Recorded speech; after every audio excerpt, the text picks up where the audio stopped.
El ciego de nacimiento, un encuentro transformador con la luz del mundo. Juan 9. Contexto y pregunta inicial. El capítulo 9 del Evangelio de Juan presenta el relato de la sanación del ciego de nacimiento, un evento que no solo muestra un milagro físico, sino que también revela profundas verdades espirituales sobre la identidad de Jesús y la naturaleza de la verdadera visión. El contexto histórico del capítulo 9 se desarrolla durante la ocupación romana de Judea, en una época de tensiones religiosas entre diferentes sectas judías y con el poder del Sanedrín controlando la vida religiosa y teniendo autoridad para excomulgar. En la pregunta de los discípulos a Jesús sobre la causa de la ceguera del hombre, ¿quién pecó, este o sus padres, para que haya nacido ciego?, refleja la creencia común de que las enfermedades eran castigos por pecados, pero Jesús rechaza esta premisa y afirma que la ceguera es para que las obras de Dios se manifiesten en él. Jesús se identifica como la luz del mundo, tanto física como espiritual, y su luz es para toda la humanidad, lo que representa una nueva perspectiva que reorienta el enfoque del castigo al propósito redentor.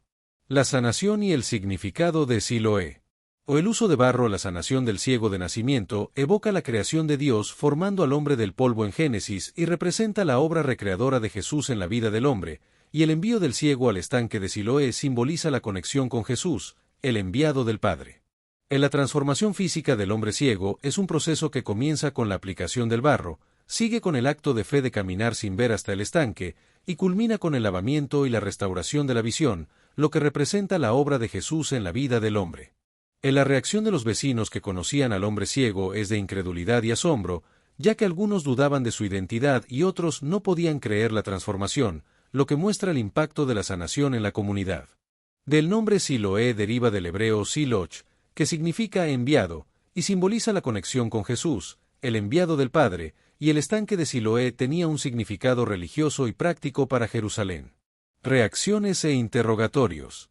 El milagro de la sanación de un hombre ciego de nacimiento causó conmoción en la comunidad y generó un debate sobre la identidad y la autoridad de Jesús, quien había realizado el milagro. La gente se preguntaba si el hombre sanado era realmente el mismo que se sentaba a mendigar, y el hombre mismo testificó que era él, explicando que Jesús le había untado los ojos con barro y le había ordenado lavarse en el estanque de Siloé para recuperar la vista. Los fariseos, que eran las autoridades religiosas, llevaron al hombre sanado ante ellos para interrogarlo y cuestionar la legitimidad de la sanación, ya que había ocurrido en día de reposo, lo que consideraban una violación de la ley. En la interrogación de los fariseos reveló una división entre ellos, ya que algunos consideraban que Jesús no procedía de Dios porque no guardaba el día de reposo, mientras que otros se preguntaban cómo un hombre pecador podía realizar tales señales, lo que indicaba una autoridad divina. Del hombre sanado, al ser preguntado sobre su opinión, identificó a Jesús como un profeta, lo que mostraba su crecimiento en comprensión y valentía en su testimonio, a pesar de la presión de las autoridades. La incredulidad de los judíos y la resistencia a Jesús llevaron a los padres del hombre sanado a temer ser expulsados de la sinagoga, lo que significaba un aislamiento social, económico y religioso, por lo que se mostraron cautelosos y evasivos al responder a las preguntas de los fariseos. En la segunda interrogación al hombre sanado se llevó a cabo con un tono más intimidante, lo que reflejaba la creciente oposición a Jesús y la determinación de las autoridades de desacreditar su mensaje y su autoridad. El testimonio del hombre sanado. El texto describe la interacción entre un hombre que fue sanado de su ceguera por Jesús y los fariseos, quienes intentan hacerle caer en inconsistencias y cuestionar la autoridad de Jesús. El hombre mantiene su testimonio con firmeza, afirmando que no puede juzgar el carácter moral de Jesús, pero sí puede dar testimonio de su experiencia personal de haber sido sanado, diciendo una cosa sé, que habiendo yo sido ciego, ahora veo. Los fariseos insisten en preguntarle nuevamente, intentando buscar contradicciones, detalles y cansar al testigo, pero el hombre responde de manera audaz, preguntando si también ellos quieren hacerse discípulos de Jesús. La respuesta del hombre provoca la indignación de los fariseos, quienes se sienten ofendidos y responden con insultos, afirmando que son discípulos de Moisés y que no saben de dónde es Jesús. El hombre sanado responde con lógica, destacando la maravilla del milagro que le fue concedido y que debería ser prueba suficiente de la autoridad divina de Jesús, y también destaca la singularidad del milagro, ya que nunca se ha oído que alguien abriera los ojos a un ciego de nacimiento. A lo largo de la interacción, el hombre sanado muestra sabiduría práctica y evita caer en trampas teológicas, mientras que los fariseos demuestran su cerrazón y rechazo a lo nuevo, aferrándose a la tradición establecida y cuestionando la autoridad de Jesús. Encuentro con Jesús y confesión de fe. El texto describe el encuentro transformador de un hombre ciego de nacimiento con Jesús, quien lo sana y le revela su identidad divina, lo que lleva al hombre a creer y adorar a Jesús como el Hijo de Dios.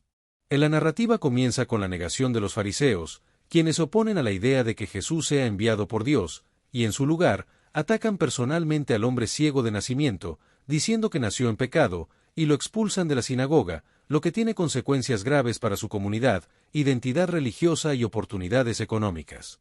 A pesar de la oposición, Jesús busca al hombre después de su expulsión y le hace una pregunta crucial: ¿crees tú en el Hijo de Dios? Lo que lleva al hombre a una disposición abierta y a una búsqueda sincera de la verdad, y finalmente, a una confesión de fe en Jesús como el Hijo de Dios. La revelación de Jesús sobre su identidad divina es clara y directa, y el hombre responde con una confesión simple pero profunda: creo, Señor, y lo adora, lo que muestra su fe completa y su transformación total, tanto física como espiritual. Ceguera espiritual y verdadera visión. El texto también destaca la ironía de que aquellos que creen ver claramente, como los fariseos, se vuelven ciegos a la verdad, mientras que aquellos que admiten su necesidad espiritual, como el hombre ciego de nacimiento, están abiertos a la luz y a la iluminación divina, lo que conduce a una transformación de vida. La arrogancia espiritual conduce a un mayor alejamiento de la verdad, como se ve en la reacción de los fariseos a la implicación de ceguera espiritual, quienes reaccionan con indignación y orgullo, lo que confirma su condición de ceguera espiritual.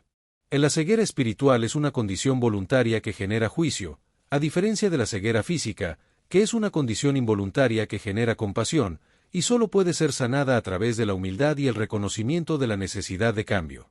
Crecimiento en la fe y revelación de la identidad de Jesús. El proceso de la fe se desarrolla en etapas, desde la curiosidad inicial hasta la adoración completa, como se ve en el caso del ciego de nacimiento que se convierte en un testigo valiente y un discípulo creyente de Jesús.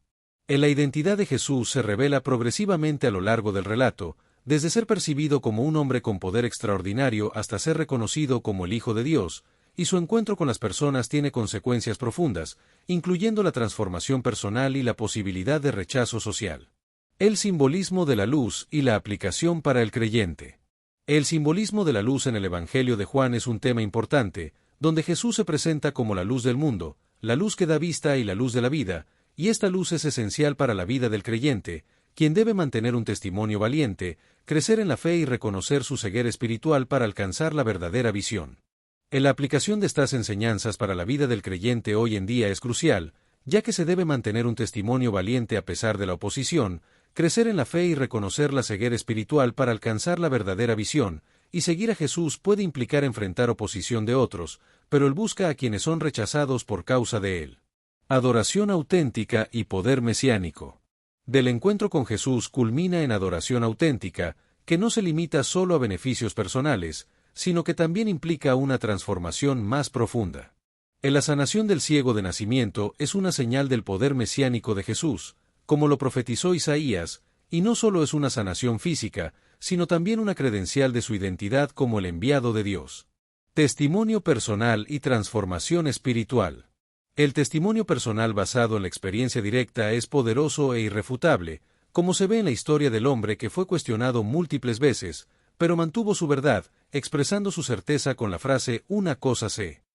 La recuperación de la visión física es solo un milagro superficial, mientras que la percepción espiritual implica la capacidad de reconocer la verdad sobre Jesús y seguirlo, lo que conduce a una transformación completa y una nueva vida. El relato del ciego de nacimiento nos invita a examinar nuestra propia visión espiritual y a reflexionar sobre si realmente vemos a Jesús por quien es, y si permitimos que su luz transforme nuestra oscuridad, lo que puede llevar a una adoración auténtica y una relación más profunda con Él. Juan capítulo 9 Reina Valera 1909. 1 Y pasando Jesús, vio un hombre ciego desde su nacimiento. 2 Y preguntáronle sus discípulos, diciendo, Rabí, ¿quién pecó, este o sus padres, para que naciese ciego? 3 Respondió Jesús, ni éste pecó, ni sus padres, mas para que las obras de Dios se manifiesten en él. 4 Conviéneme obrarlas obrar del que me envió, entre tanto que el día dura, la noche viene, cuando nadie puede obrar. 5 Entre tanto que estuviere en el mundo, luz soy del mundo. 6. Esto dicho, escupió en tierra, e hizo lodo con la saliva, y untó con el lodo sobre los ojos del ciego. 7. Y díjole, ve, lávate en el estanque de Siloé, que significa, si lo interpretares, enviado. Y fue entonces, y lavóse, y volvió viendo.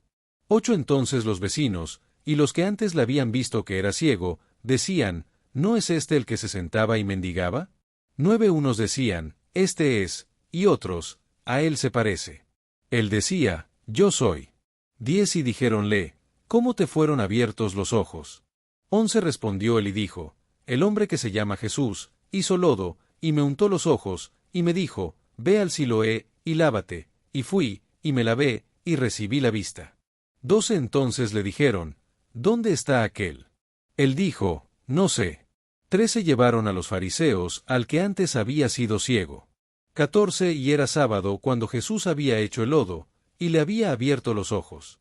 15. Y volviéronle a preguntar también los fariseos de qué manera había recibido la vista. Y él les dijo, púsome lodo sobre los ojos, y me lavé, y veo.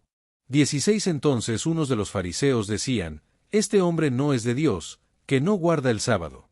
Otros decían, ¿cómo puede un hombre pecador hacer estas señales? Y había disensión entre ellos. 17. Vuelven a decir al ciego, tú, ¿qué dices del que te abrió los ojos? Y él dijo, ¿qué es profeta? 18. Más los judíos no creían de él, que había sido ciego, y hubiese recibido la vista, hasta que llamaron a los padres del que había recibido la vista. 19. Y preguntáronles, diciendo, ¿es este vuestro hijo, el que vosotros decís que nació ciego? ¿Cómo, pues, ve ahora? 20. Respondiéronle sus padres y dijeron, sabemos que este es nuestro hijo, y que nació ciego. 21. Más como ve ahora, no sabemos, o quien le haya abierto los ojos, nosotros no lo sabemos. Él tiene edad, preguntadle a él hablará de sí. 22. Esto dijeron sus padres, porque tenían miedo de los judíos, porque ya los judíos habían resuelto que si alguno confesase ser él el Mesías, fuese fuera de la sinagoga. 23. Por eso dijeron sus padres, edad tiene, preguntadle a él. 24. Así que, volvieron a llamar al hombre que había sido ciego, y dijéronle, da gloria a Dios, nosotros sabemos que este hombre es pecador. 25. Entonces él respondió, y dijo, si es pecador, no lo sé, una cosa sé, que habiendo yo sido ciego, ahora veo. 26. Y volviéronle a decir, ¿qué te hizo? ¿Cómo te abrió los ojos? 27. Respondióles, ya os lo he dicho, y no habéis atendido, ¿por qué lo queréis otra vez oír? ¿Queréis también vosotros haceros sus discípulos? 28. Y le ultrajaron, y dijeron, tú eres su discípulo, pero nosotros discípulos de Moisés somos. 29. Nosotros sabemos que a Moisés habló Dios, mas este no sabemos de dónde es. 30. Respondió aquel hombre, y díjoles, por cierto, maravillosa cosa es esta, que vosotros no sabéis de dónde sea, y a mí me abrió los ojos. 31. Y sabemos que Dios no oye a los pecadores, mas si alguno es temeroso de Dios, y hace su voluntad, a éste oye. 32. Desde el siglo no fue oído, que abriese alguno los ojos de uno que nació ciego. 33. Si éste no fuera de Dios, no pudiera hacer nada. 34. Respondieron, y dijéronle, en pecados eres nacido todo, ¿y tú nos enseñas? Y echáronle fuera. 35. Oyó Jesús que le habían echado fuera, y hallándole, díjole, ¿crees tú en el Hijo de Dios? 36. Respondió él, y dijo, ¿quién es, Señor, para que crea en él? 37. Y díjole Jesús, y le has visto, y el que habla contigo, él es. 38. Y él dice, creo, Señor, y adoróle. 39. Y dijo Jesús, yo, para juicio he venido a este mundo, para que los que no ven, vean, y los que ven, sean cegados. 40. Y ciertos de los fariseos que estaban con él oyeron esto, y dijéronle, ¿somos nosotros también ciegos? 41. Díjoles Jesús, si fuerais ciegos, no tuvierais pecado, mas ahora porque decís, vemos, por tanto vuestro pecado permanece.